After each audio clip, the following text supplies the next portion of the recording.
Boa noite. Eu sou a Kátia Teles Nogueira, presidente da Sociedade de Pediatria do Estado do Rio de Janeiro. Estou muito feliz de estar aqui hoje com o Departamento Científico de Genética, que é presidido pelo Dr. Isaías. E, assim, a trajetória, né, do Departamento Científico de Genética da SOPERJ é uma trajetória bastante exitosa, né, com a presença maciça nos nossos encontros e sempre nos auxiliando das maneiras mais possíveis, né? A genética, como a doutora Raquel já disse antes de começar, que perpassa quase todas as especialidades. Então, realmente, precisamos da genética junto com a gente, para a gente cada vez aprender mais. Tá? Então, é uma grande honra que eu recebo aqui a doutora Raquel Silva, doutora Bruna, que farão as palestras de hoje, e mediadas pelo doutor Isaías e pela doutora Patrícia Correia. Vou passar agora a palavra para o doutor Isaías, que vai conduzir, e eu peço realmente, os telefones, todos os microfones estão desligados, mas eu peço para ficarem atentos para mantê-los desligados e ao final das apresentações podem abrir para as perguntas. A aula vai ficar gravada no site da SOPERJ, então podem falar para os amigos, quem perdeu pode assistir depois. Muito obrigada e boa aula. Boa noite, pessoal. É uma satisfação muito grande estar neste evento e realmente, como a Kátia falou, a genética, eu digo sempre que é a mãe das especialidades. É um exagero, pode ser, mas eu quero enfatizar a importância da genética, do conhecimento da genética em todas as especialidades da medicina e principalmente na pediatria. Queria agradecer também à doutora Kátia, que em épocas de pandemia, a SOPERJ se observa uma hiperatividade da SOPERJ, a SOPERJ extremamente ativa e presente em todas as atividades, e eu queria parabenizar a Kátia até mais do que em épocas de não pandemia. Então, é importante essa divulgação do conhecimento da pediatria, essa propagação, a divulgação da pediatria, e um apoio que a SOPERJ dá muito grande ao Departamento Científico de Genética. Eu queria apresentar os palestrantes de hoje, a doutora Raquel Boy, que é geneticista, médica geneticista, é professora adjunta de genética da Universidade Estadual do Rio de Janeiro, do Hospital Universitário Pedro Ernesto, e é coordenadora da Câmara Técnica de Genética Médica do CREMERGE.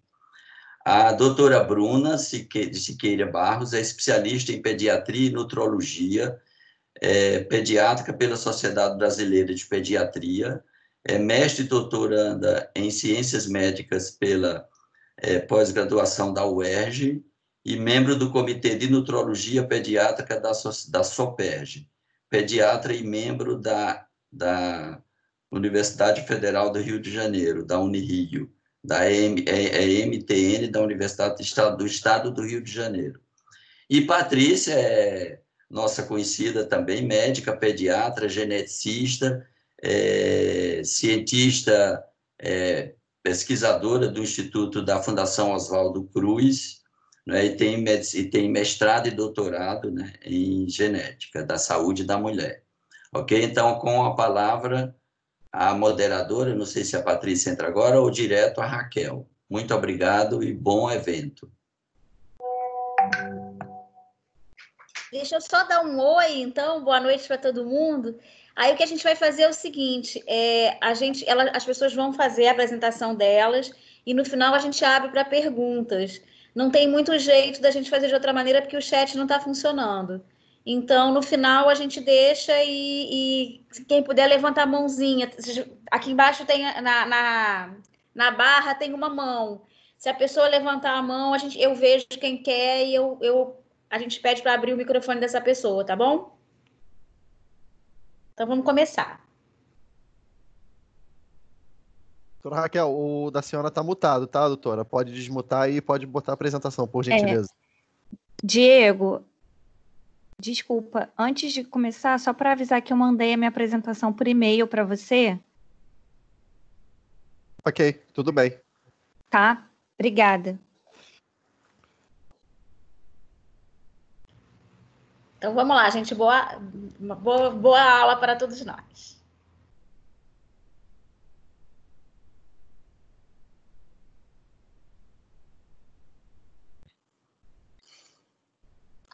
Doutora Raquel, a senhora tá mutada, doutora. A Raquel tá congelada aí, Diego. Será que ela tá com problema de conexão? Tá com algum problema de conexão. É.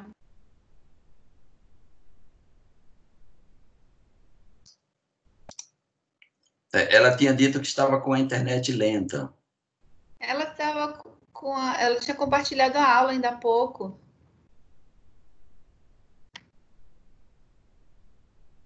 Ela falou que o dela aqui acho que caiu a internet. Eu vou ver se eu consigo já abrir já da doutora Bruna. Aí eu já apresento. Mas, Diego, eu acho que era melhor primeiro a Raquel. Porque a minha aula é primeiro que ela. Vê se entrou agora de novo. Ah, peraí. É primeiro? Não. É como ela falou que tinha caído, aí... Caiu de novo, tá caindo. Puxa.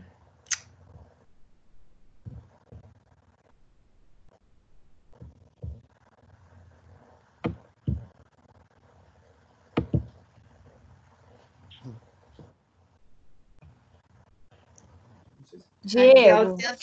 Oi. Oi.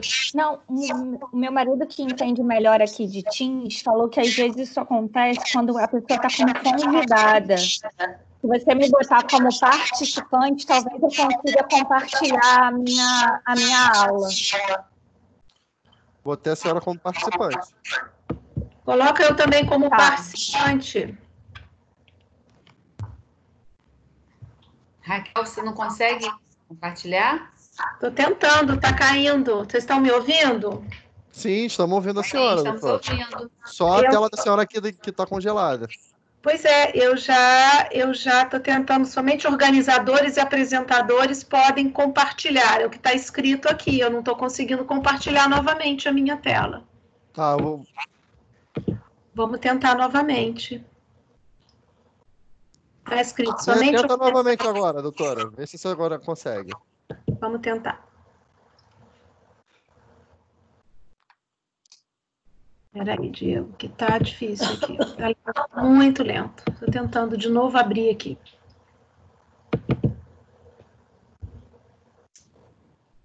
Tava ok, né? Tava tudo direitinho. Tava tudo certinho. Pois é.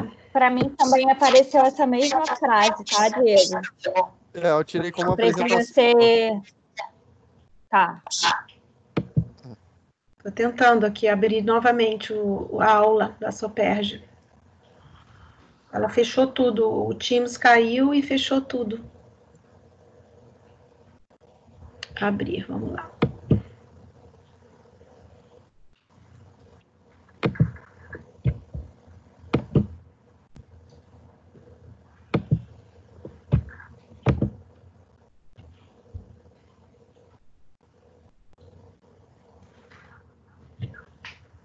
Abrindo novamente, está recuperando o documento, eu não sei o que aconteceu, porque a plataforma, ele não... agora está aqui, vamos tentar compartilhar novamente, tá?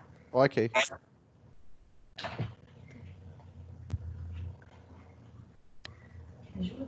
Quero, porque está caindo toda hora, filha. Se você puder me ajudar, eu agradeço. Peraí, deixa eu botar. Caiu a conexão da aula, tá aqui, já tá abrir de novo. Você já está compartilhando a tela? Agora tenta compartilhar novamente, porque ele caiu a conexão, fechou tudo. A aula está aqui aberta. Tá na melhor internet? O mínimo.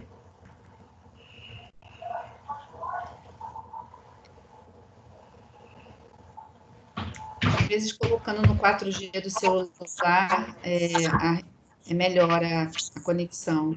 Aqui. Seu computador não sim ou não? For assim, doutora, desliga então a câmera, que pode estar com problema aí, só apresenta. Vou desativar a câmera e vou apresentar. Vocês estão me ouvindo e estão vendo a tela? Não, a tela ainda não. Estamos te ouvindo bem. Agora a gente está vendo a tela. Tá, Pode então botar em apresentação em slide agora, doutora. Ok, então vamos começar. Gente, ampliar a tela para gente, doutora. Ela está ampliada, já foi, tá vendo? Então, não, ainda não. Agora foi. Foi? Foi. Pode ir, doutora. Está ampliada aí? Posso começar? Tá ampliada. Pode começar, por favor. Bom, então já foram feitas as apresentações iniciais, agradecer a oportunidade, né? E essa aula vai ter em torno de 20 a 25 minutos. Eu vou pontuar dados epidemiológicos, conceituais e propedêutica diagnóstica diante de uma criança gravemente doente e que você suspeita de um RNAto. Tá? A minha abordagem, então, vai ser a conduta diagnóstica, vai ser a parte 1 da aula, a segunda parte vai ser da doutora Bruna, acerca das medidas terapêuticas, né? Os erros inatos do metabolismo hoje já caíram por terra de serem mito, né? Existem mais de 500 doenças, cerca de 10% de todas as doenças genéticas conhecidas. Sabemos que são raras individualmente, mas quando todas juntas, elas têm uma prevalência muito semelhante à da síndrome de Down, que é para cada a cada 800, uma criança a cada 800 nascidos vivos, tá? E tem dados, então, muito impactantes que fazem que seja importante que o pediatra pense nas doenças metabólicas. Respondem até por 5% das crianças com atraso de desenvolvimento e deficiência intelectual, 8% das admissões hospitalares, 15% das crianças gravemente enfermas que são transferidas para UTIs neonatais ou em unidades emergenciais de saúde, têm uma doença metabólica e, infelizmente, 25% dos casos de morte súbita são decorrentes de doenças metabólicas. As boas notícias é que tem aumento crescente dos tratamentos, tá?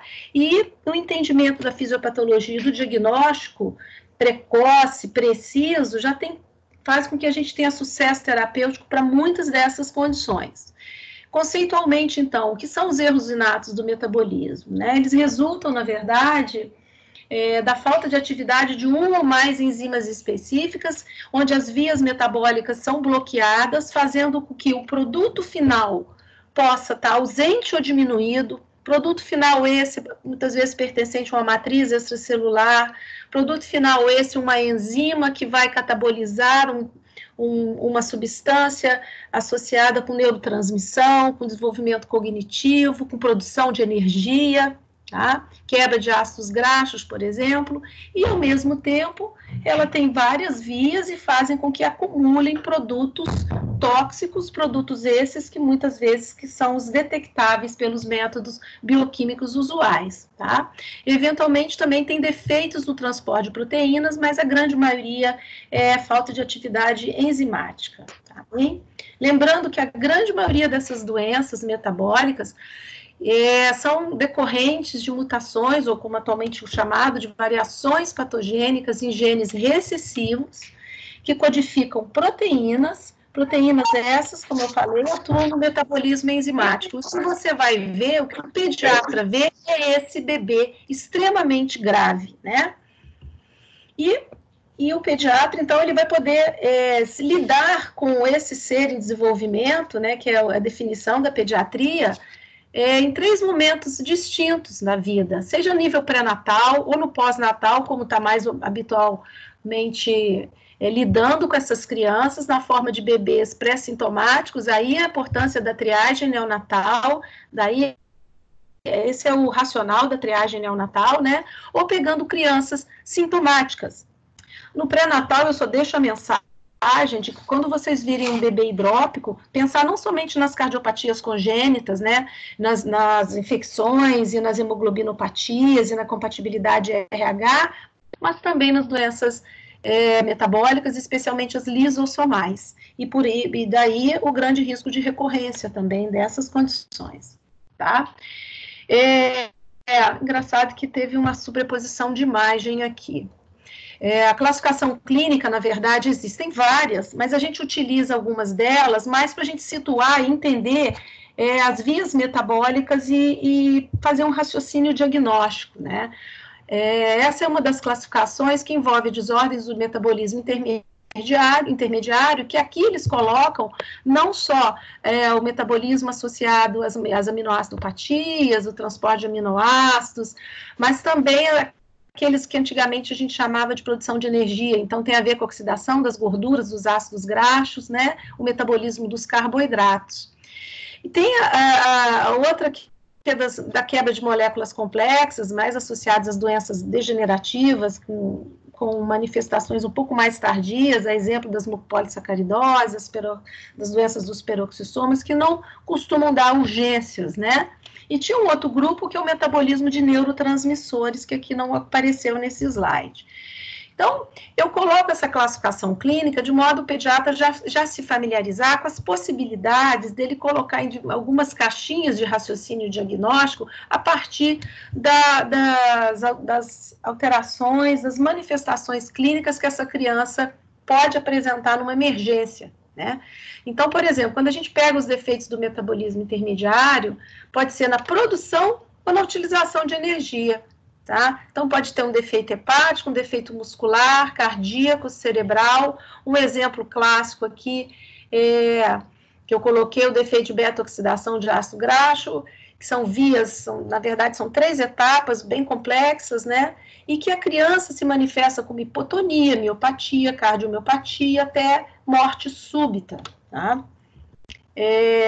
Eu acho que houve uma falha aqui desse slide, mas ok. O exemplo que eu coloquei do MCAD é o aumento dos ácidos carboxílicos, isso você vai ver muito bem na espectrometria de massas em tândem, a partir da dosagem das acilcarnitinas, com o aumento dos ácidos carboxílicos de 8 carbonos, que é o tal C8, que vocês vão ver, né? Na urina aumentam outros, mas enfim, isso tudo laboratórios, bons laboratórios familiarizados, eles dão esse suporte para o pediatra, para o clínico, tá? Um outro exemplo clássico na produção e utilização de energia, que envolve manifestações também de hipoglicemia, intolerância ao jejum. Nós lembramos das galactosemias, gente, houve uma não conformação. Esse slide aqui é de Pompe, houve algum problema aqui na apresentação, tá? Aqui, eu vou passar esse aqui para... Ele sobrepôs imagens. Esse aqui que, na verdade, responde a doença de Pompe, que dá uma criança extremamente hipotônica e pode fazer um colapso com morte súbita, não tão frequentemente, mas é uma doença que dá gravidade, essa criança precisa de suporte respiratório, uma cardiomegalia, né, e há de se pensar nessa doença de depósito do glicogênio, que é o tipo 2, tá? Lembrando também que doenças do metabolismo intermediário, quando a gente pensa nas aminoácidopatias, a exemplo da doença da urina do xarope do bordo, quando a gente pensa nas crianças que já chegam comatosas, essas aminoácidopatias, acidúrias orgânicas e as doenças do ciclo da ureia, de forma aguda elas se manifestam assim. Aquele bebê que para de mamar, o que a mãe já refere que é muito lento, que chega com uma acidose grave, e essa é uma urgência em que há de se pensar no erinato, mas lembrar também da intoxicação crônica, em que essas crianças já são semicomatosas ou têm um atraso grave e evoluem com recorrências a partir de alterações dietéticas e estresse. Houve os slides desformataram, não sei porquê, tá? Não sei o que aconteceu aqui. Então, resumindo aqui, na abordagem diagnóstica, né, quando essa criança coloca-se numa emergência ou numa UTI neonatal, elas vão se apresentar com episódios agudos e que certamente vão requerer uma atenção muito emergencial, né? Mas é importante pensar que o atraso no diagnóstico, ela vai também atrasar medidas terapêuticas específicas e a melhora da evolução dessa criança, tá? E quando nós pedimos os exames laboratoriais, deixa eu ir, houve uma não formatação aqui, não sei o que aconteceu aqui, não sei, mudou tudo aqui.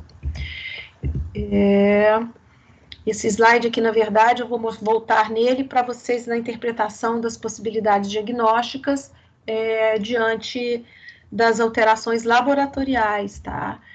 Quando essa criança, então, está diante do pediatra, na medida, ao mesmo tempo que ele já está com as medidas de hidratação, de avaliar hemograma, glicemia, eletrólitos, né? Gasometria arterial, é importante que algumas perguntas sejam feitas para a família, né? Se os pais são parentes, muitas vezes eles já relatam, poxa, doutor, o meu bebê, eu perdi um bebê também na mesma situação. Essa informação é extremamente preciosa e deva ser valorizada, porque muitas vezes se pensa apenas em infecção. Infecção é um diagnóstico importante porque também descompensam os quadros infecciosos também descompensam essas crianças. Mas o porquê que essas crianças estão descompensando somente pela infecção, então há de se fazer também um raciocínio reverso, tá? Por que essa criança descompensou com exercício extenso? Por que essa criança, num jejum prolongado, fez uma hipoglicemia e um quadro convulsivo? Tá bem? Por que essa criança que vai para uma colônia de férias, passa um dia extremamente prazeroso e entra em coma ou com uma CK muito alta? Então, há de se pensar numa doença metabólica. Eu estou citando casos da vida real para vocês, tá? E a mãe, a própria família fala, olha, volta e meia, ele fica mais devagarzinho, fica torporoso, não usando esse termo, né? E a sintomatologia gastrointestinal. Essas crianças, muitas vezes, são crianças difíceis de comer, elas recusam a dieta, fazem resíduo gástrico aumentado, têm vômitos, perdem peso e, cronicamente, evoluem com fail to thrive, né? Muitas vezes são crianças desnutridas, tá? Medicamentos também é importante verificar, porque poderão alterar os exames laboratoriais, que nós vamos falar à frente, né? Então, naquele estresse, naquela situação de emergência em que você está coletando urina, coletando sangue, e muitas vezes tendo que entubar essa criança, fazer a correção de bicarbonato, é importante que quem está abordando a família tenha em mente algumas perguntas que são essenciais, né? E, ao mesmo tempo, no exame físico, obviamente, naquela situação dos primeiros socorros ali, você muitas vezes não vai perceber, mas depois que essa criança está mais estabilizada, você vai fazer um exame físico mais cuidadoso, vai ver se ela tem dismorfias, se ela tem um odor diferente, tá certo? Lembrar que a doença da urina do xarope do bordo é um cheiro adocicado, né? Até o ouvidinho, o cerume é um cheiro mais adocicado. Algumas crianças, a enfermeira fala, nossa, essa criança tem um cheiro de chulé, ou o pai fala, eu fico passando perfume nela, doutora, para lembrar da acidemia isovalérica, por exemplo. A textura e a cor do cabelo em algumas situações também se modificam, a presença de vísceromegalias, né? Isso aí não é só, não pode ter só o raciocínio de um quadro infeccioso, né? E aí, quando parte para o exame laboratorial, se você não pensa na criança agudamente doente, numa possibilidade de um erro inato do metabolismo, a coisa já fica mais complicada, porque o tratamento de suporte você já começa a fazer e não separou aquela urina em crise, né, da criança em crise, não separou aquele sangue, e muitas vezes vai ter que repetir as coletas dessas amostras para fazer uma interpretação bioquímica mais adequada, mesmo acoplando tecnologias moleculares, tá? Então, foi o que eu coloquei aqui. E aí é importante separar a urina, congelar, né? Já está lá com o saquinho coletor, não despreze aquela primeira urina, coloca num congelador, colhe um tubo com heparina, com o tubinho azul, atualmente é o azul marinho, separa, pede para separar um plasma e congela. Isso não é complicado, gente, é questão de mão. Eu vejo, assim, uma grande admiração pelos intensivistas, né, como trabalham de maneira rápida, coordenada. Isso é só entrar no default. Se entra na rotina da criança grave, o máximo que você vai fazer é desprezar depois aquela urina ou aquele plasma, tá? Mas você não está deixando de perder uma oportunidade de fazer um diagnóstico, muitas vezes preciso, com análises bioquímicas um pouco mais elaboradas. E as situações também que ajudam muito, aquele bebê de difícil acesso, pegar aqueles papéis filtros que normalmente as maternidades têm, nos grandes hospitais, né, para colher papel do teste do pezinho, e colhe ali sangue, porque aquilo ali já vai ajudar para fazer a silcarnitina, já vai ajudar para analisar aminoácidos, tá bem? E aí tá. Então, os exames principais, normalmente no grave, estão aqui. A glicemia, a gasometria, amônia. A gente conversa, né? Como é difícil ter uma amônia, né? Rápida. Isso é uma dificuldade real que a gente tem aqui no Rio de Janeiro, né? O lactato, então, nem se fala, né? Mas lembrar da função renal, do hepatograma, de uma CK, sódio, potássio, lembrando também da criança desidratada grave, sem genitália ambígua, lembrar também da hiperplasia congênita de suprarrenal, que essas crianças também muitas vezes falecem, com quadro de desidratação, né, e sem diagnóstico adequado, se não tem lá aquela virilização e um teste do pezinho que não foi devidamente checado ou sequer realizado, como já vimos em algumas situações também reais na crise do Estado. Tá? Então, além desses exames bioquímicos habituais, que não tem tanta dificuldade, tirando a amônia, pensar, então, na análise quantitativa de aminoácidos, principalmente em plasma, pelo método da cromatografia líquida e espectrometria de massas em tandem. Os laboratórios, volto a dizer, os bons laboratórios já têm essa rotina estabelecida por essa metodologia, tá? Para espectrometria, as acilcarnitinas também, né, para a gente pensar nas desordens, nas acidemias orgânicas e nas desordens de beta-oxidação dos ácidos graxos. A urina, algumas coisas também são feitas em laboratórios universitários, laboratórios das clínicas, né? Pesquisa, o cliniteste para ver substâncias redutoras, se tem açúcar, se tem corpo cetônico, se essa criança está fazendo uma hipoglicemia, se é cetótica, se é não cetótica, porque isso já te conduz a um diagnóstico, né? A um raciocínio diagnóstico. E aquela urina, preciosa urina, né? Para avaliar os ácidos orgânicos, tá? Que vai fazer toda a diferença. E em determinadas situações, o líquor cérebro-espinhal, tá? E aí tá aqui, quando a gente recebe os resultados, se a glicemia está normal ou um pouco baixa, né, com amônia alta e com cetose, a gente já vai pensar nas aciduras orgânicas, né? Se a glicemia, se o ácido lático está muito aumentado, uma glicemia pouco alterada, você vai pensar nas vias de cadeia respiratória, né? Os defeitos de beta-oxidação já estão em hipoglicemias muito importantes. Isso é mais ou menos. Algumas aciduras orgânicas, a glicemia também é muito difícil o controle, tá? E por aí vai. Depois, isso quando a criança tem uma acidose com aumento do anion gap, né? E uma acidose importante. Se ela não tem acidose, a gente vai pensar no MSUD, que é a doença da urina do xarope do bordo. A glicemia está normal, mas uma amônia muito elevada, nós vamos pensar nos defeitos de ciclo da ureia, ok? Defeitos do glicogênio, a glicemia pode estar normal ou baixa, mas normalmente essa criança tem outros componentes, né? Ela pode ter, nas glicogenoses, ela pode ter uma visceromegalia, uma cardiomiopatia mais grave, e aí você faz toda aquela clínica. Eu acho que é importante ter em mente aquela classificação dos grupos, né? Pequenas moléculas, grandes moléculas. As pequenas moléculas tá a ver com produção de energia ou tem a ver com alterações do metabolismo em si, com a alteração de aminoácidos. Então, é importante vocês se localizarem e ter esse conhecimento básico de doença metabólica, né? E aí, o que tem trazido de forma muito positiva, mas ainda pouco divulgada, né, é a questão de você acoplar os testes moleculares para as doenças metabólicas, né? O método de sequenciamento de nova geração tem trazido uma acessibilidade, o custo caiu muito, né? Então está tendo um acesso cada vez maior e uma rapidez também maior na liberação desses resultados, né? Isso traz um amplo potencial para o diagnóstico de várias doenças metabólicas, várias doenças não metabólicas também consideradas tratáveis, tá? E isso tem contribuído para a diminuição da odisseia diagnóstica. A gente sabe que quem está à beira do leito, né?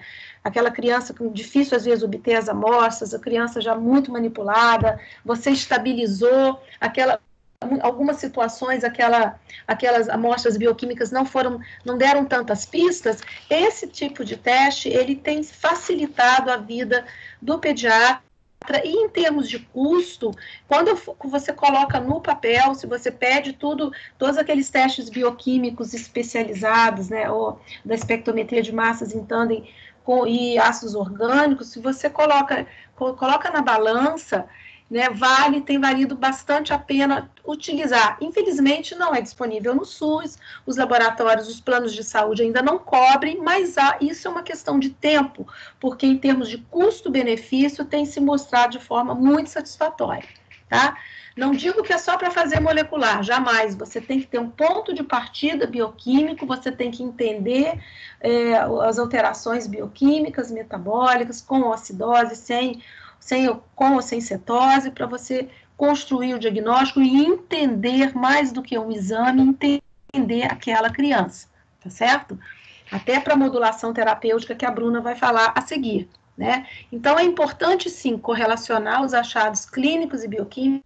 A clínica é sempre soberana, a bioquímica vai orientar, porque muitas vezes, quando a gente analisa o DNA, é possível também você ter variações de significado incerto, você achar uma mutação apenas em heterozigose e a outra não ter sido conhecida, ou ser uma mutação raramente, mas pode ocorrer em trônica. Então, isso também, às vezes, não digo que atrapalha o diagnóstico, mas pode retardar. Então, há de se valorizar a clínica e a bioquímica do paciente.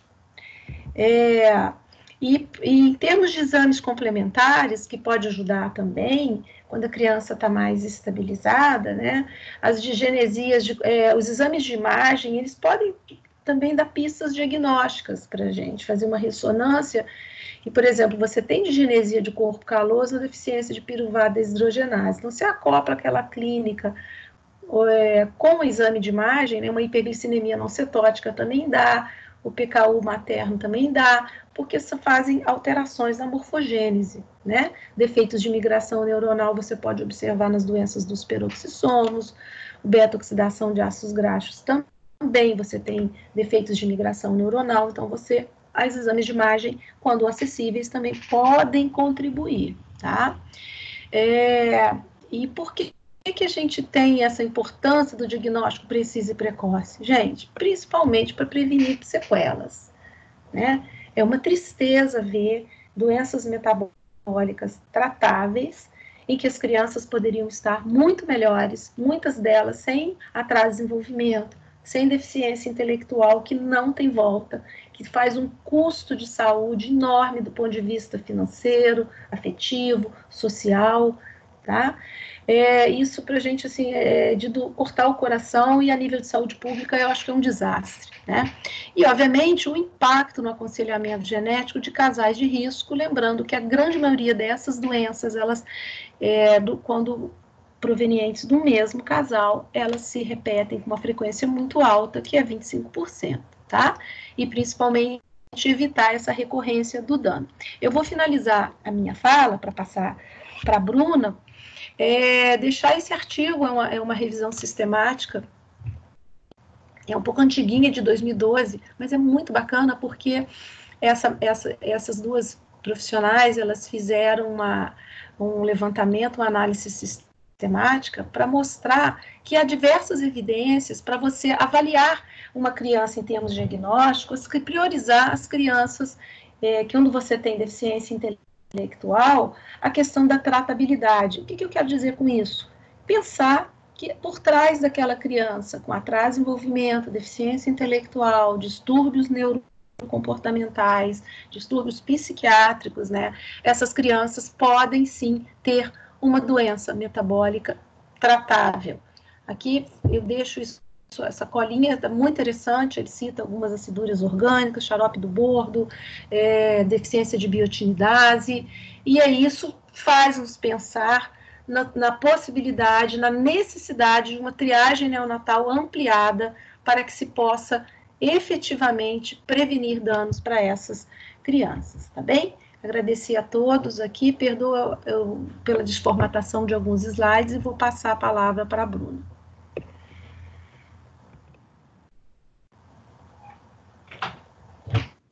Excelente, Raquel. Maravilhoso.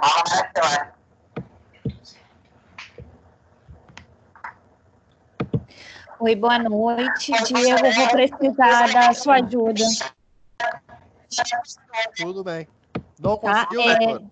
Não consegui abrir o PowerPoint. Ele aparece para mim a opção, mas ele fala que não tem arquivo disponível. Entendi. Tá, eu vou abrir aqui só um minutinho. Tá.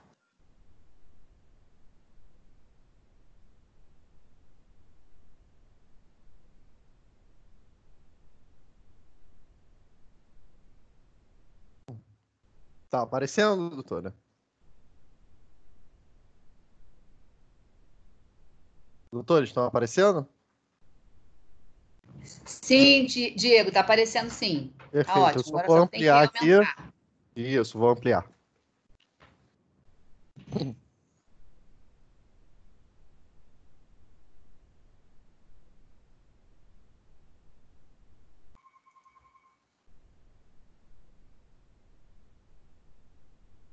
Certinho? Certíssimo, parabéns. Pode falar, doutora. Quando eu quiser pedir para eu passar o slide, só falar, passar que eu já modifico. Doutora Bruna? Doutora Bruna? Doutora Bruna? Ela deve estar com o microfone no mudo, né? Doutora Bruna?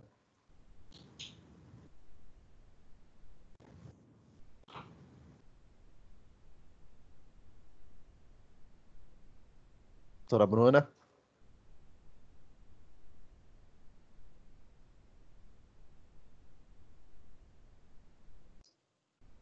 Diego, talvez seja melhor ligar para ela, não? Só um minutinho, então. Vou ter que descompartilhar aqui. Não, então deixa que eu ligo. Pode deixar que eu ligo.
Diego, foi? Não, então, eu tô esperando só ela falar, doutor. Eu liguei para ela 2 vezes, perdão, liguei para ela 2 vezes e ela não está atendendo. É porque ela deve estar concentrada Verdade, não no deve estar nem do lado do celular. Vou botar novamente, tá? Eu Vou não sei, desligar aqui o meu que celular. daqui eu nem consigo ver, porque como eu tô compartilhando, eu não sei nem se ela tá na sala. Raquel?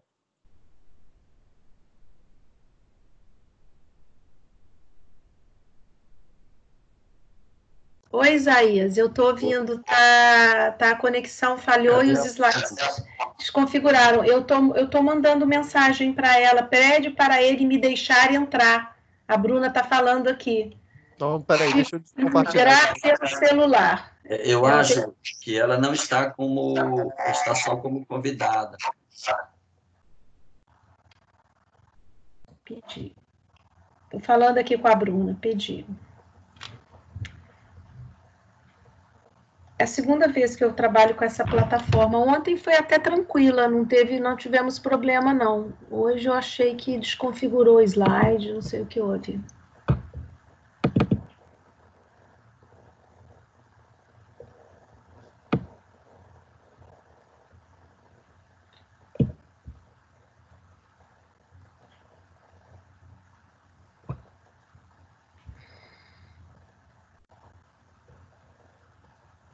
Coisas da internet.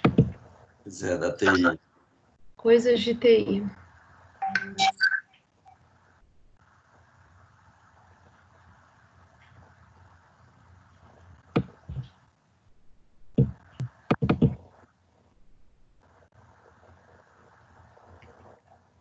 Patrícia, tem alguma pergunta?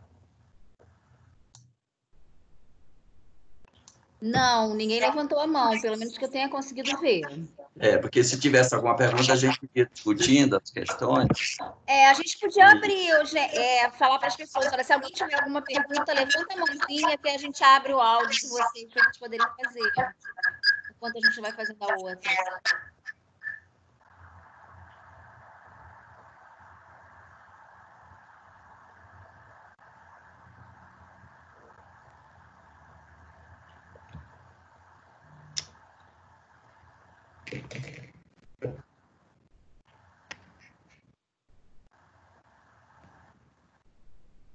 A doutora ainda não apareceu aqui para configuração, para entrar na sala.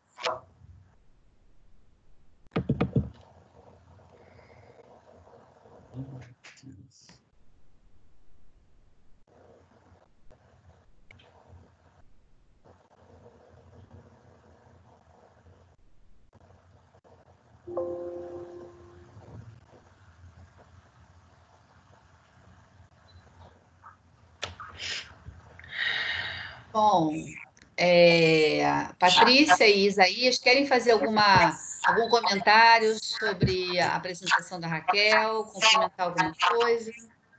Certo, eu posso fazer, Kátia. Diego, a qualquer momento que a Bruna entrar, você... Vou ligar para ela aqui agora, para ver se eu consigo falar com ela. Então, Raquel, parabéns pela sua apresentação, achei muito boa e é uma mágica falar de Renato do metabolismo em uma criança gravemente enferma em 20 minutos. Realmente é muito difícil, mas você conseguiu mostrar os tipos, mostrar as condutas e o protocolo de investigação. O que eu queria chamar a atenção é que, na prática, normalmente a situação é a seguinte: é um recém-nascido a termo, que nasceu perfeito, sem nenhum problema. Não tem nenhum fator de risco para infecção, cultura de bolsa geralmente adequada, recém-nascido termo adequado, e vai para casa. No final da primeira semana, esta criança começa com problemas digestivos, geralmente digestivos, recusa um pouco a sucção fica um pouco mais débil, seguido de problemas neurológicos. Então, a criança começa a ter sonolência, pode ter crise convulsiva. Então, a combinação de um recém-nascido, no final da primeira semana de vida, entrando na segunda, com sintomas digestivos e neurológicos, é altamente sugestivo de Renato do metabolismo. E, na prática, essas crianças terminam indo numa emergência e internam, e a hipótese diagnóstica é sempre sepse. E aí entra com medicação, com antibiótico, e a criança não melhora e muitas vezes evolui para o óbito, porque não se pensou em Renato. Então, se naquela ocasião o pediatra tem a suspeita clínica, você consegue diagnosticar e tratar. Então, aí é seguir aquele esquema que a Raquel falou, dos protocolos, pesquisar se a criança tem hipoglicemia ou hiper, se tem hiperamonemia ou acidose metabólica ou lactato alto.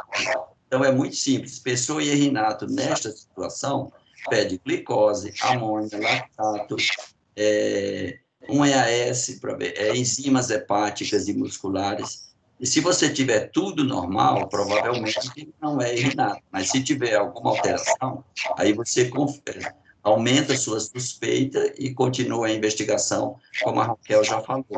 Anamnese, exame físico e aqueles guidelines, aqueles algoritmos para a investigação, ok? Eu só queria chamar a atenção para esse detalhe, que eu acho muito útil para o pediatra, essa situação, recém-nascido termo aí, e que no final da primeira semana de vida apresenta sintomas neurológicos e digestivos combinados. Ok? Patrícia, você... Eu queria acrescentar, assim, até do ponto de vista pediátrico mesmo. A gente sempre pensa em sepse, porque sepse ainda é mais comum. Mas o ideal seria que toda criança que chega com uma possível sepse, um recém-nascido, né? E que não tem um fator de risco muito importante, como uma bolsa rota prolongada ou alguma coisa assim, que seja colhido tudo antes de começar o tratamento, como a Raquel falou. No máximo, você vai jogar fora. Mas se você puder colher tudo que for colhido da criança, incluindo o líquor, puder guardar uma amostra na geladeira, seria muito importante, porque depois que começa a tratar, tudo piora para a gente investigar. Então, eu acho que isso é uma coisa que todo mundo tinha que lembrar.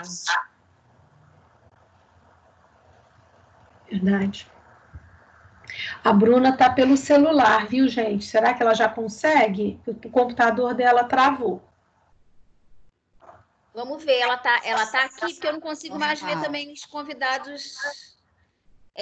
Para mim, aquela listinha é a mesma lista do início. Não, ela entrou sim. Ela está aqui. Que bom. Ela está aqui. Ela entrou, tá?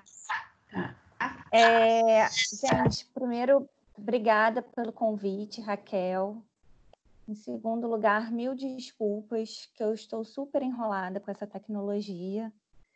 Mas o Diego vai me ajudar, então ele vai passando a aula para mim e eu vou falando para ele ir passando. Então, vai ficar um pouquinho, assim, vai ser em dupla essa apresentação, vamos dizer assim.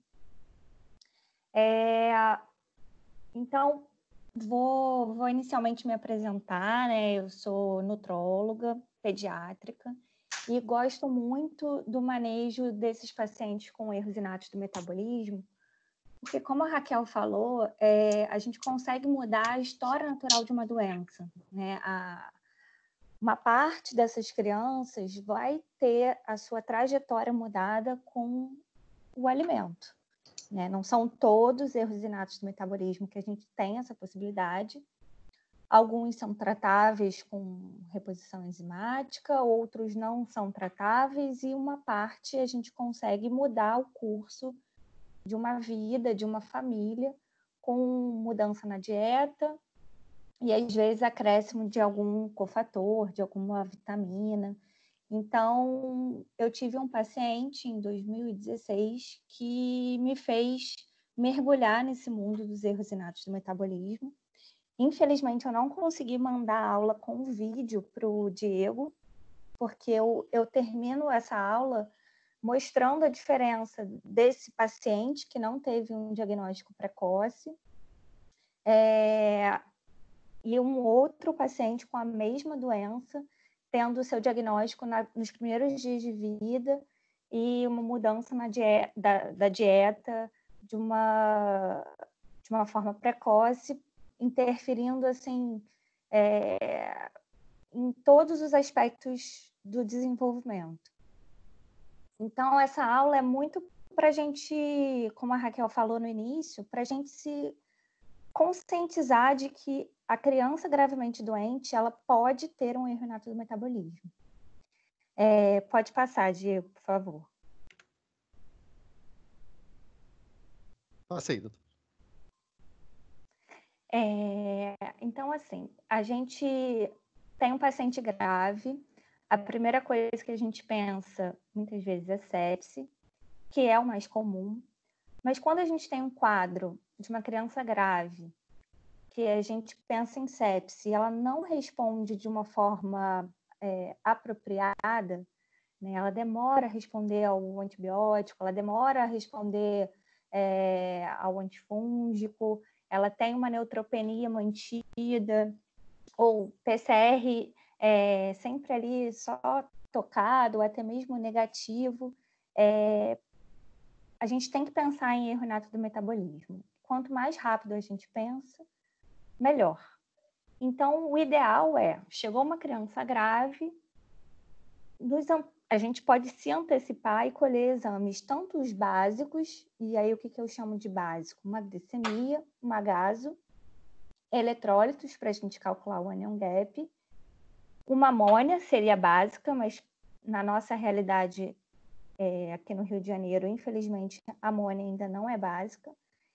E, quando possível, tendo um papel filtro, colhe papel filtro ou colhe um tubo e congela, e urina e congela. Então, foi o que a Raquel colocou, eu achei muito bom, assim, eu acho que tem que entrar na rotina, né, assim, tem que fazer tem que fazer parte da linha inicial de cuidados de um paciente grave. Pode passar, Diego, por favor.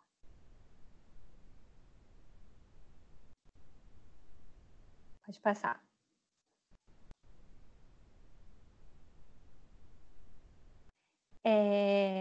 Então, assim, por que tem que ser uma briga, né?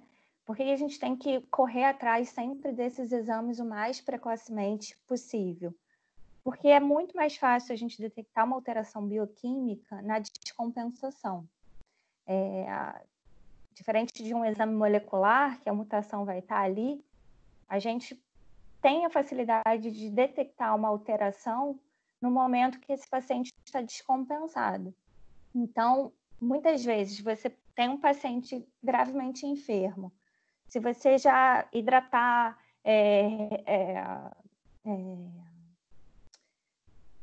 promover a recuperação da glicemia, pode ser que a gente não encontre uma alteração mesmo básica que poderia dar uma pista de um erro inato do metabolismo.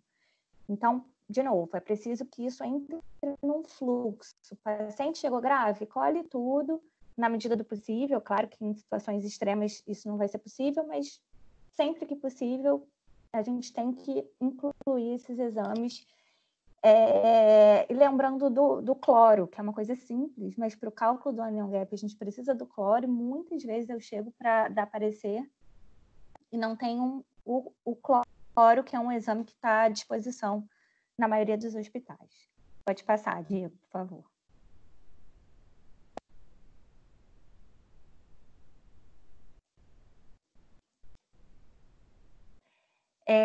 Então, os pacientes que têm erros inatos do metabolismo, eles podem não ter alteração bioquímica o tempo inteiro, né? Se for uma disfunção enzimática mais branda, ele pode ter exames normais no intervalo entre as crises de descompensação.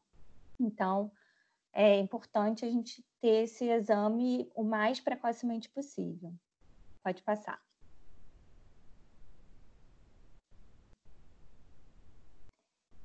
Então, a rápida suspeita, ela melhora o prognóstico, porque dentro dos erros inatos do metabolismo, alguns são tratáveis, e quanto mais precocemente, melhor o desfecho. Pode passar, Diego. E o que é a melhora do prognóstico, né? A gente diminui o risco para um evento catastrófico, como morte, ou uma sequela muito grave que vai deixar esse paciente muitas vezes cadeirante, precisando de uma gastrostomia, porque muitos desses erros inatos do metabolismo intermediário que cursam com intoxicação podem levar a um quadro de edema cerebral com sequela significativa do campo neurológico. Pode passar.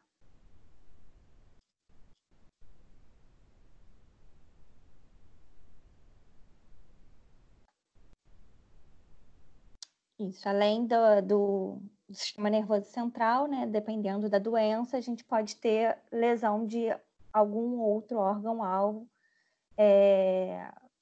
por exemplo, lesão renal, lesão cardíaca. Então, assim, tempo é órgão-alvo. Exames precoces vão fazer diferença tanto naquele momento de agudização quanto em longo prazo. Pode passar, Diego, por favor. Então, hipoglicemia, hiperammonemia e acidose metabólica são sinais de alerta diante de um paciente gravemente enfermo.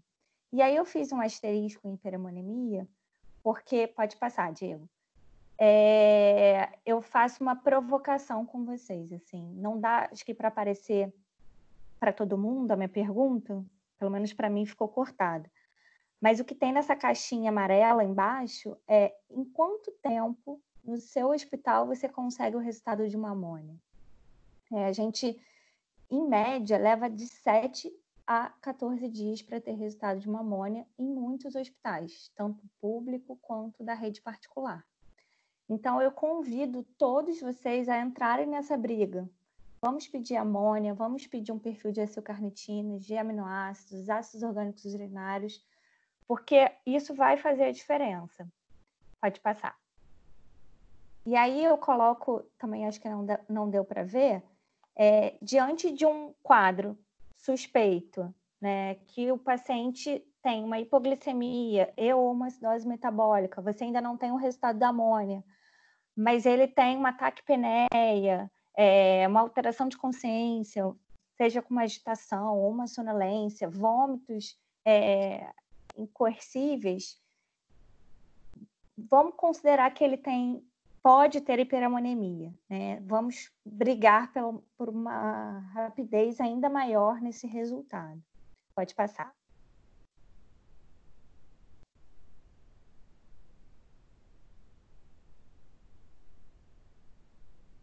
Apareceu um quadro assim, pistas. Ah, foi o que eu já falei, pode passar. Ah, pode passar? Uhum. Uma outra que eu acabei não falando, assim, se é um paciente que está grave e está com uma alcalose nagaso, né, uma alcalose respiratória, talvez possa ser consequência de uma taquipneia com uma inspiração profunda que acontece nos pacientes com hiperamonemia mais graves. Então, o paciente chegou, está grave, a gente vai avaliar sinais vitais, avaliar a consciência, vai fazer o suporte ventilatório, a ressuscitação volêmica. Lembrando que se esse paciente tem uma acidose metabólica mais importante, com anion gap mais alto, ou se você teve a possibilidade de dosar o lactato, esse lactato está mais do que 2 vezes o valor de referência, a gente vai, na hidratação, não utilizar ringer lactato, porque esse paciente pode piorar da acidemia se ele tiver alguma acidose lática. Os exames laboratoriais, como a gente já frisou bem, é importante o mais precocemente possível. E aí a gente está diante de um paciente grave, que pode ser metabólico, a gente zera a dieta, o que é bem frequente nos pacientes gravemente enfermos, né? Zerar a dieta. Mas a TIG, muitas vezes eu vejo uma HV de manutenção, vamos dizer assim, sem uma preocupação maior com a TIG. Isso acontece até em pacientes sabidamente com erros inatos do metabolismo. Eu vejo ainda uma preocupação muito grande em fazer TIG mais altas quando tem hipoglicemia. Mas pode passar, Diego, por favor. Vai aparecer um quadrinho. Mas a gente tem que lembrar que a TIG alta é para inibir o catabolismo, né? Inibir a lipólise, pode passar mais um. Inibir a lipólise, tentar preservar o estado metabólico desse paciente. Então, se você tem uma suspeita de um erro inato do metabolismo, ou até mesmo um erro inato do metabolismo intermediário confirmado, mesmo sem hipoglicemia, ofereça uma HV com TIG alta para esse paciente. E aí tem uma tabelinha, né, de acordo com a faixa etária, o que seria essa TIG mais alta. Que seria a TIG necessária para suprimir a lipólise. Muitas vezes, assim, a glicemia realmente sobe, o paciente fica hiperglicêmico, tem glicosúria, e aí a gente teria que entrar com insulina, porque a ideia é promover até o anabolismo, porque isso diminui os produtos tóxicos que estão levando esse paciente à descompensação. Então, pode passar.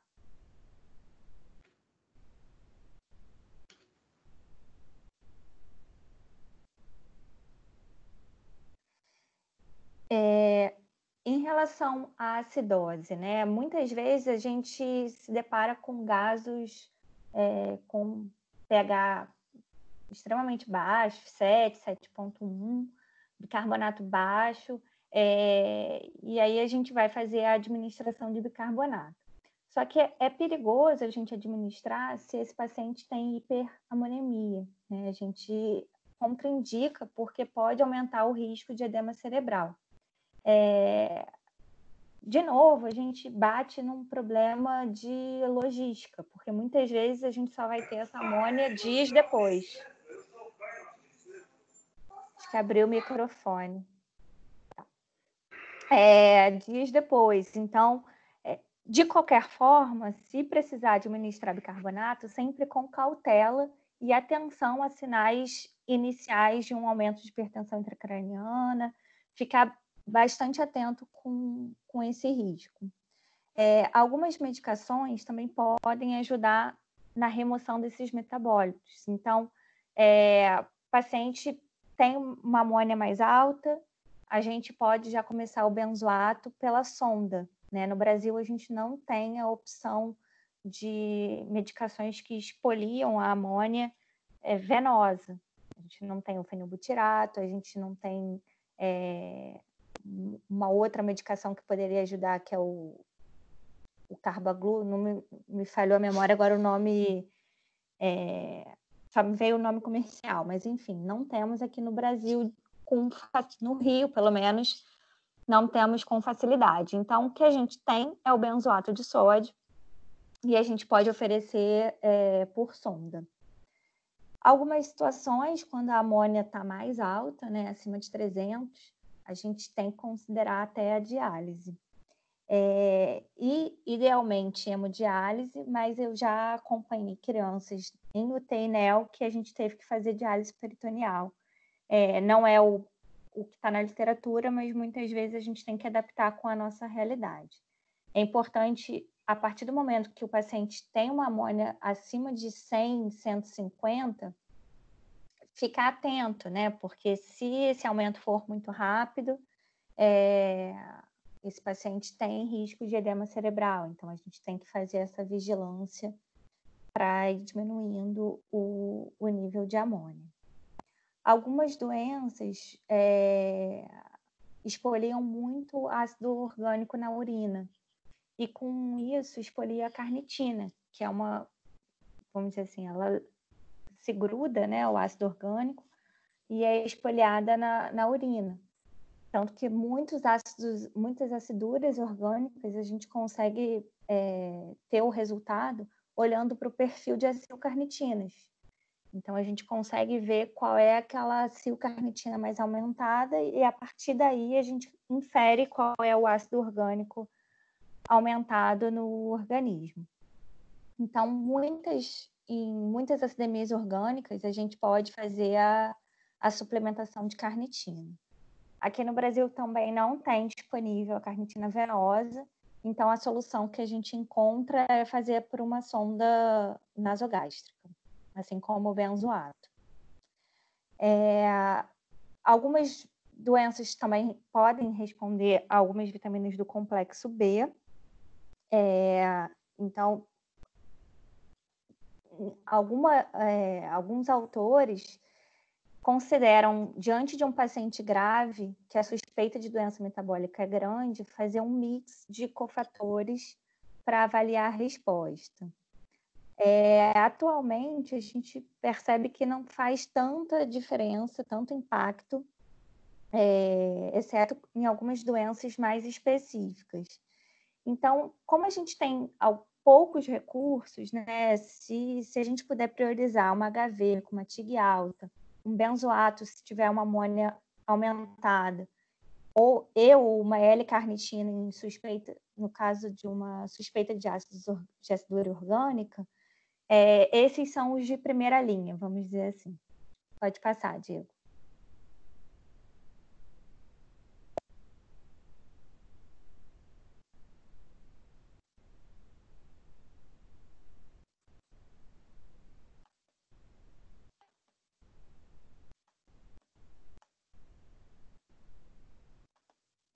Eu passei, doutora. Passou? Passei, tá aí. Apareceu. Então, assim, quais são aquelas doenças que eu falei que algumas vitaminas do complexo B podem ser interessantes? Então, a acidemia metilmalônica tem uma forma que é respondedora à injeção intramuscular de B12. Então, se você tiver um paciente com acidose metabólica, anion gap mais alto, uma amônia tocada, uma hipoglicemia, uma pancitopenia, ou uma anemia, ou uma neutropenia,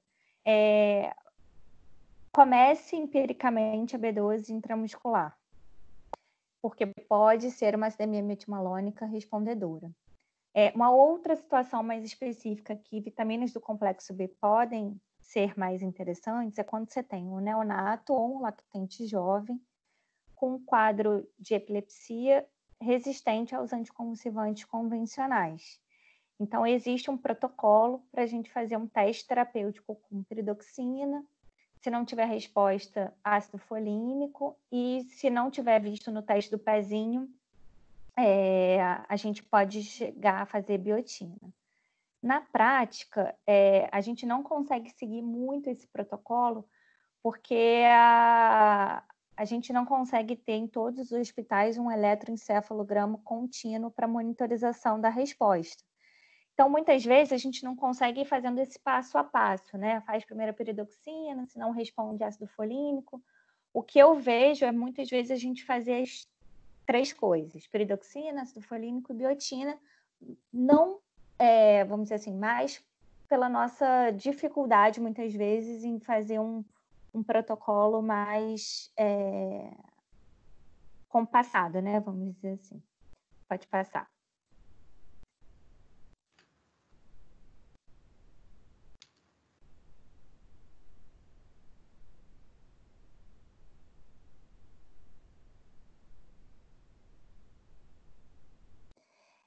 Então, a carnitina, que eu comentei anteriormente, ela vai ser útil nesses pacientes com acidemias orgânicas, defeitos de beta-oxidação e numa deficiência primária ou secundária de carnitina. Lembrando que não tem disponibilidade de ver no Brasil. E quando a gente vai para o guideline, ele fala que você pode chegar a 200, 300 miligramas por quilo por dia nas fases de descompensação. Mas só lembrar que doses acima de 100 miligramas por quilo tem efeito gastrointestinal. Esse paciente pode ter diarreia. E a diarreia pode piorar a descompensação. Então, em geral, eu fico até 100, 150 miligramas quilo por dia, essa dose sendo fracionada. Pode passar, por favor. Pode passar. Então, assim, por que a gente tem que brigar novamente, né? Você vê que eu estou bastante briguenta nessa aula, mas a gente tem que diminuir a formação dos metabólicos tóxicos de origem externa. Então, para isso, a gente zera a dieta. Pode passar, Diego. Pode passar 2, que aí eu vou falando. Além disso, a gente tem que diminuir o catabolismo e formação dos metabólitos tóxicos de origem interna. Então, para isso, eu vou dar uma HV com uma TIG alta, independente da glicemia, e se precisar, eu vou oferecer insulina. Então, eu vou diminuir os metabólitos de origem externa, zerando a dieta, porque aquele paciente pode ter uma dificuldade de metabolização da proteína ou de um grupo de aminoácidos. Eu vou promover o anabolismo, ou pelo menos diminuir o catabolismo, oferecendo uma HV com uma TIG mais alta. E eu vou aumentar a eliminação desses agentes tóxicos com o benzoato, ou com a diálise, ou com a L-carnitina. Pode passar. Alguns pacientes, eles têm um risco maior de sepse.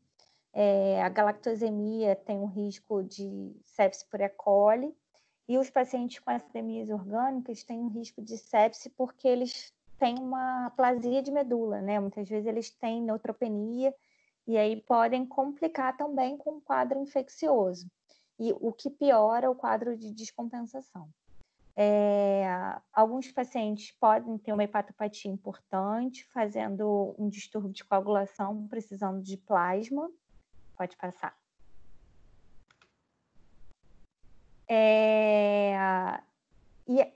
Então, deixa eu fechar para a gente entrar na parte final da aula.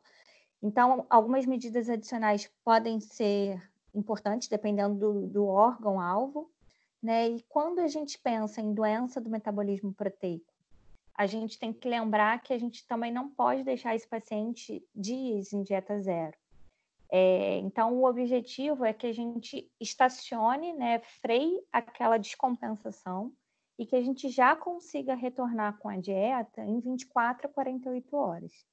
Muitas vezes a gente vai iniciar com doses bem baixas de proteína, quando a doença é uma suspeita de doença do ciclo da ureia, ou uma acidemia orgânica, ou uma aminoacidopatia.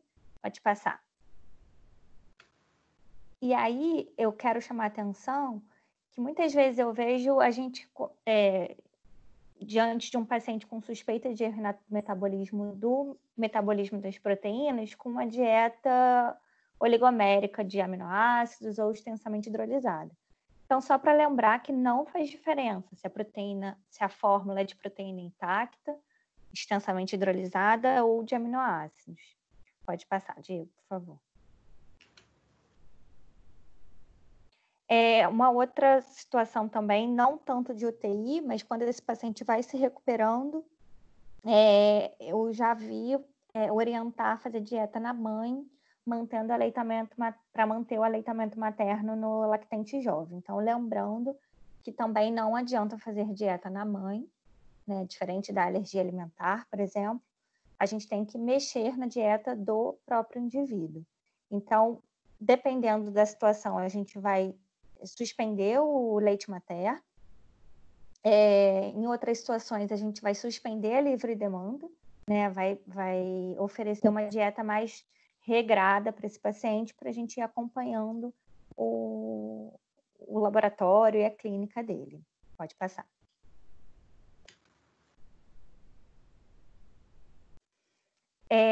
A alta, a gente vai programar quando esse paciente estiver recebendo no hospital a dieta que ele vai fazer em casa, com uma estabilidade clínica e bioquímica, e passando sempre para a família as orientações de situação de urgência e emergência. Pode passar, Diego, por favor. Então, aqui eu só trouxe um exemplo de plano de urgência domiciliar. Pode passar. 2. Então, geralmente eu faço um breve resumo numa linguagem mais leiga para a família, e depois eu boto o passo a passo para fazer em situações que são gatilho para uma descompensação. Então, nos dias de vacina, no dia que teve uma febre, ou 2 ou 3 vômitos. Então, a gente já tem que preparar essa família para os cuidados iniciais em casa. Pode passar.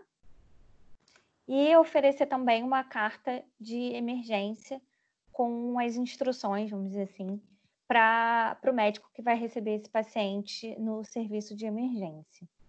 Basicamente, a gente vai fazer um breve resumo da doença, um protocolo das medidas gerais e específicas, porque tem alguns detalhes, se a gente está pensando em acidemia orgânica, outros se está pensando em doença do ciclo da ureia, mas pode passar. Mas esse é um ponto, né, bastante importante, porque o paciente que descompensa uma vez, ele pode descompensar outras. E quanto mais descompensações, mais risco de sequela. Então, faz parte do tratamento, do manejo, além da dieta, de algum cofator, também oferecer e explicar para a família esse plano e entregar a carta de emergência. Pode passar. Então, para finalizar, as lições aprendidas, na dúvida, trate como erro inato do metabolismo. A nossa realidade laboratorial ainda não permite seguir os guidelines de ponta a ponta, né? Então, muitas vezes, o médico vai ter que se antecipar e se guiar pela clínica e pelos exames básicos, antes dos resultados específicos, mas não podemos desistir, né? Eu acho que a briga tem que ser de todos. Seria um sonho trabalhar com esses exames já disponíveis em todos os hospitais, tanto público ou particular. É fundamental trabalhar em equipe e é importante que tenha um líder que faça esses ajustes finos ao longo da condução do caso. né? Ou até para evitar uma segunda, uma nova descompensação. Acho que é isso. Pode passar, Diego? Acho que eu termino a aula aqui. Isso, porque eu teria o vídeo, mas eu tive que tirar. O vídeo era uma criança com acidemia glutárica, diagnosticada aos 5 meses, cadeirante, com uma gastrostomia. E o outro era um vídeo de uma criança diagnosticada com dias de vida, com acidemia glutárica também, dando seus primeiros passos com 1 ano e 1 mês, comendo pela boca. Então, foi a acidemia glutárica que me fez assim, mudar o meu foco de trabalho. Hoje eu sou uma apaixonada por erros inatos do metabolismo tratáveis por dieta. E quem puder entrar nessa briga comigo, eu aceito. É isso. Obrigada a todos. Obrigada, Bruna. E depois a gente vai tentar, Bruna, colocar esse vídeo no departamento de Nutro, né? No site da Sopeste, nós temos você clicando nos departamentos, você tem a publicação científica daquele departamento durante a nossa diretoria, e se você puder disponibilizar, a família puder disponibilizar, né, se tiver autorização, enfim, nós podemos colocar no nosso site. Eu quero, antes de passar para a Patrícia e para o Isaías, eu quero parabenizar pela sua aula. Valeu a pena esperar essa confusão nossa tecnológica, porque a aula foi excelente. Eu quero agradecer mais uma vez a doutora Raquel Boy pelos seus ensinamentos, pela sua experiência, da sua generosidade de estar compartilhando aqui conosco. Eu quero agradecer também a Bruna, eu sei que ela tem a Beatriz, bebezinha linda, deve estar dando muito trabalho, eu estou louca para conhecer, não vou poder dar beijo, né, agora, esperar passar um pouquinho isso aí, mas eu quero vê-la pessoalmente.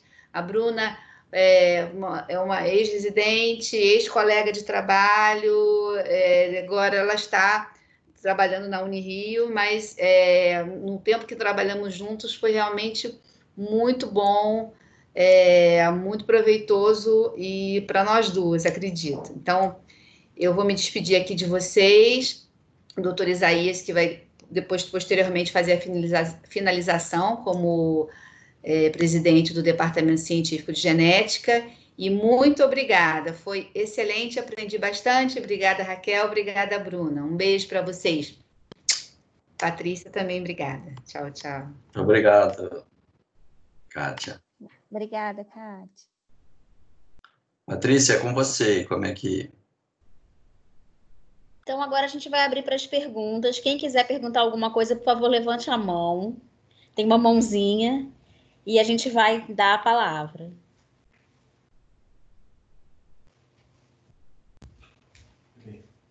Também pode fazer pergunta, não é, Patrícia? Por mensagem, não é? Não pode, está desativado. Ah, tá. Então, esse desculpa. É o problema, Tá. Olha, Patrícia, agradecer também a presença que eu vi aqui da Daphne e da Daniele, que estão aí, que são membros do comitê. São do nosso comitê e estão aqui nos prestigiando, que também podem esclarecer dúvidas.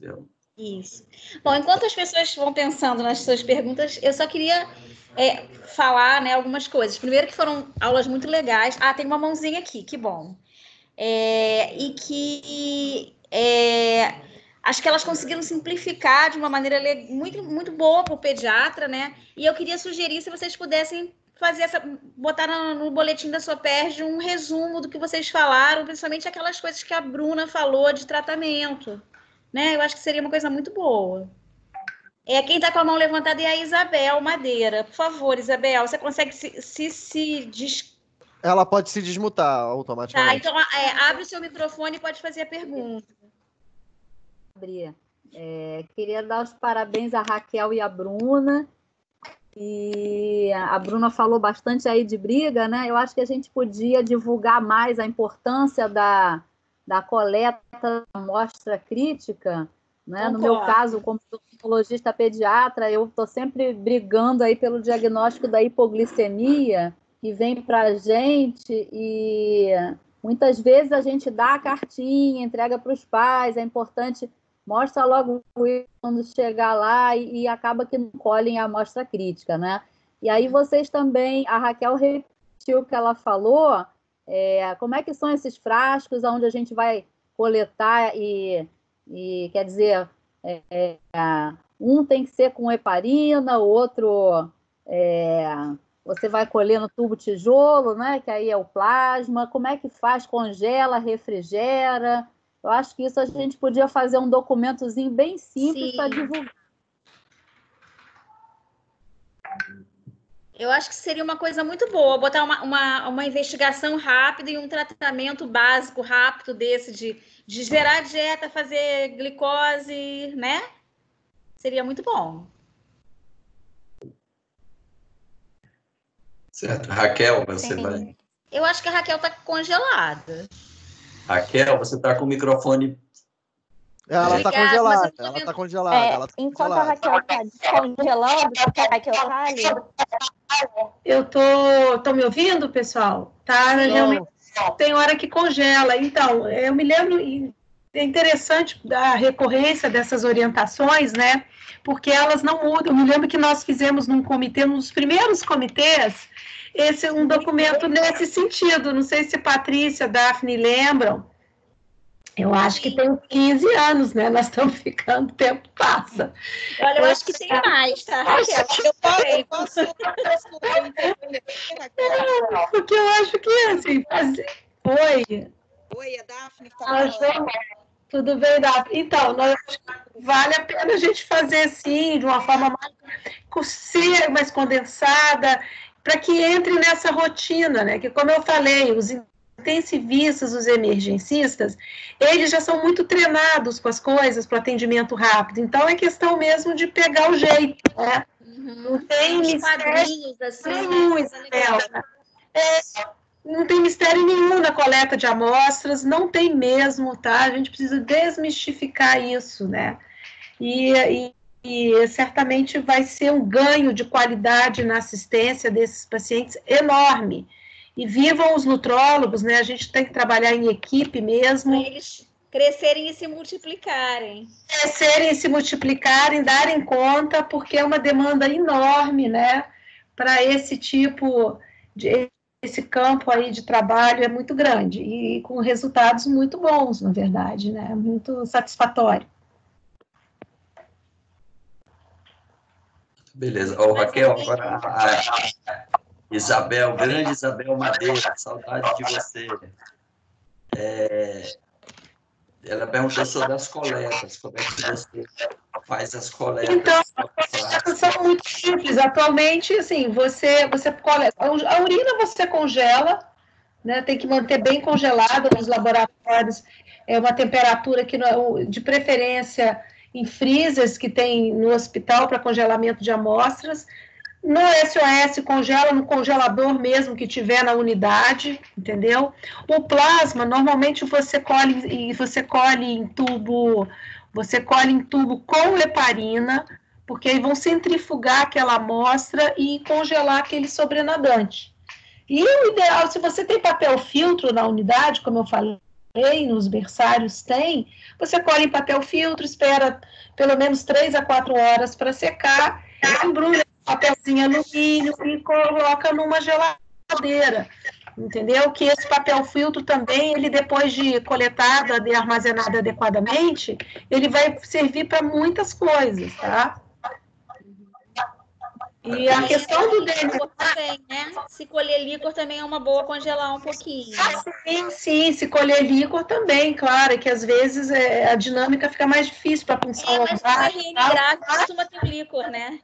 Sim. As amostras mais importantes, né, geralmente são plasma e urina. O DNA, secundariamente, eu acho que agora, assim, mais e mais as unidades privadas, ou você mesmo na unidade pública, havendo... Isso é corpo a corpo, né? Até o contato com a direção, o contato pedindo, o corpo a corpo de pedir ao laboratório para enviar o kit, eles enviam rapidamente, os representantes entregam. Geralmente esses kits também, até para análise combinada, bioquímica e DNA, eles entregam esses kits para você fazer logo, né, para que possa fazer aqueles testes.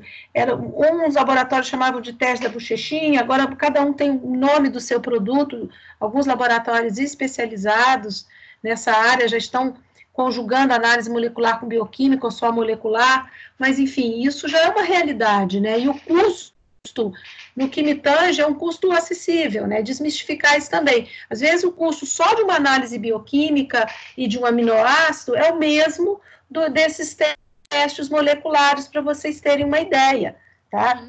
Em torno de R$ 1.200, R$ 1.500, assim, eu, por exemplo, um ácido orgânico e urina, eu sei porque isso é público, no contrato de um hospital público que a gente trabalha, que eu trabalho, Pedro Ernesto, saiu, acho que R$850, um ácido orgânico e urina. Que é o teste da bochechinha, quase, né? É quase o dito teste da bochechinha, que agora mudou de nome, que eles estão colocando doenças tratáveis para encobrir outras doenças, não somente metabólicas, né? Então, é uma questão de quebrar paradigmas, né? De pensar, não, isso aí é factível, tirar esse medo de genética, medo de DNA. Acho que a Bruna falou muito bem essa questão da acidose, a hipoglicemia recorrente, acidose refratária, bebê lerdo, isso não é normal, isso não necessariamente é uma infecção. A segunda e principal hipótese é, de fato, uma doença metabólica, né? E tratável também, né, Patrícia? A mensagem que a gente quer deixar é que é tratável, gente. O que a gente vê, crianças sequeladas, foram porque essas crianças foram diagnosticadas tardiamente, mal conduzidas. É uma vergonha para todos nós, né? Você vê realidades de outros países ou de outros estados em que o diagnóstico é precoce, já tem uma equipe tratando melhor, o prognóstico é diferente. Então, acho que o Rio de Janeiro precisa entrar nisso, né, e começar a ver isso de forma diferente, porque é muito triste, né, ainda é muito triste. Patrícia, eu acho que a Daphne ia falar alguma coisa, né? Daphne, cadê você? Oi, eu posso falar? É porque eu não consigo levantar a mão, não consigo fazer nada aqui. Pode falar.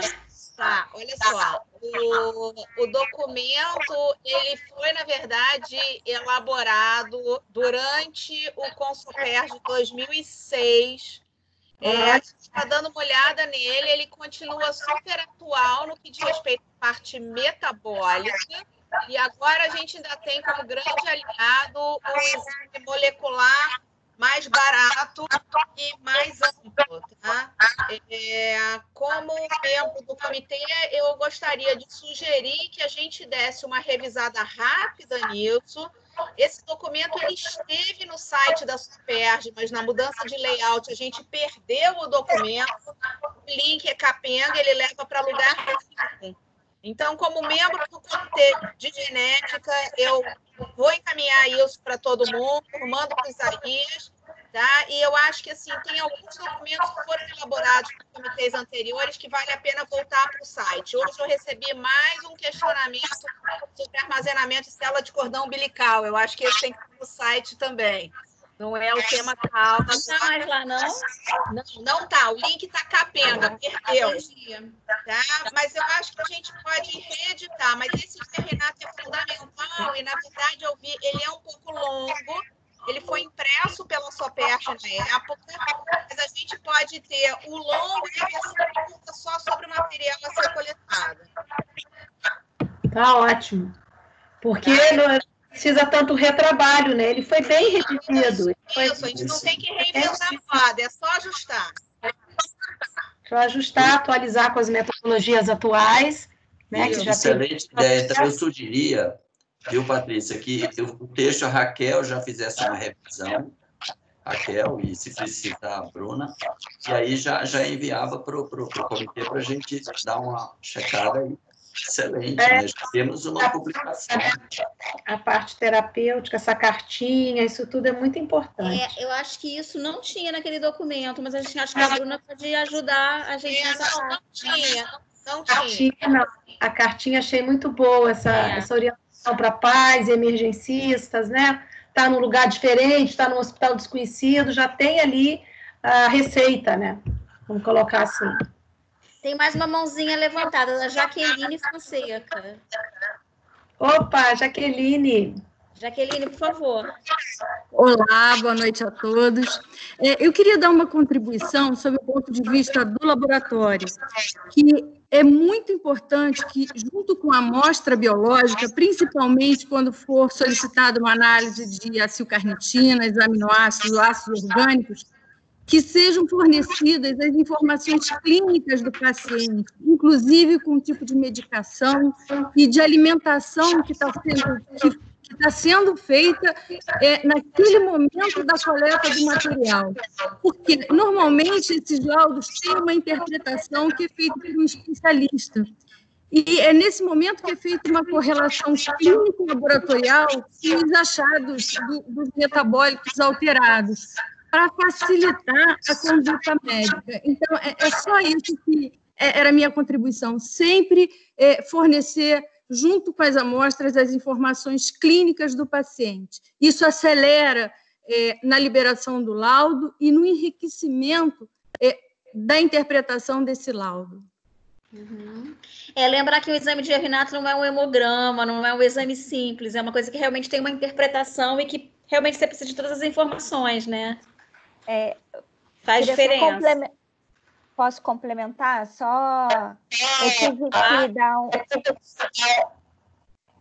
Eu tive que cortar um pouquinho a aula, mas eu sempre dou o exemplo da C8 acilcarnitina, que está aumentada, podendo ser MCAD, dieta rica em TCM ou uso de ácido valproico.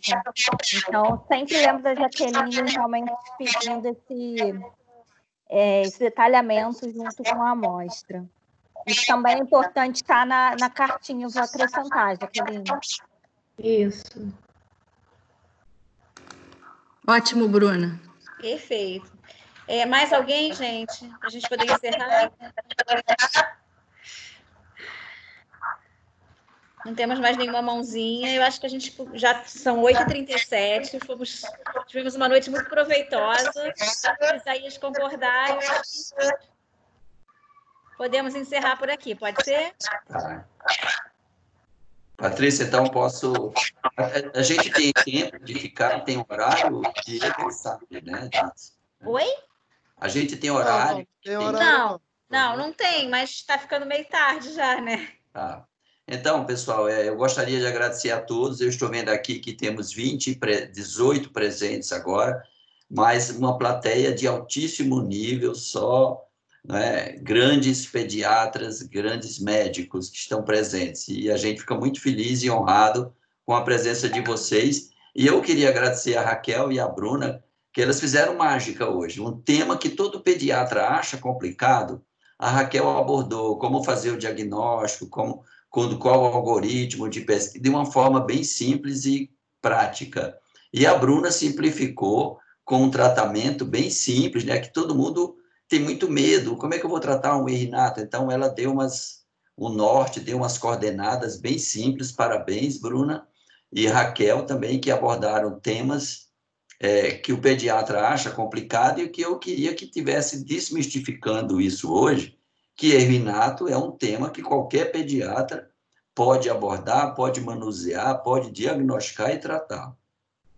Então, queria agradecer a todos e acho que foi muito proveitoso a nossa videoconferência e o Comitê de Genética está feliz com o evento. Muito obrigado a todos, Patrícia, Raquel, Bruna e todos os convidados, Daphne, Daniele, Raquel Madeira, todo mundo, Isabel Madeira, todo mundo que está presente aí. Até minha filha está presente, Caroline Graça, viu? Obrigada, Isaías. Boa noite, então, gente. Tchau. Boa noite, doutor. Estou encerrando aqui, então, tá? Bom, boa noite. Obrigada, Diego. Boa noite. Boa noite, pessoal.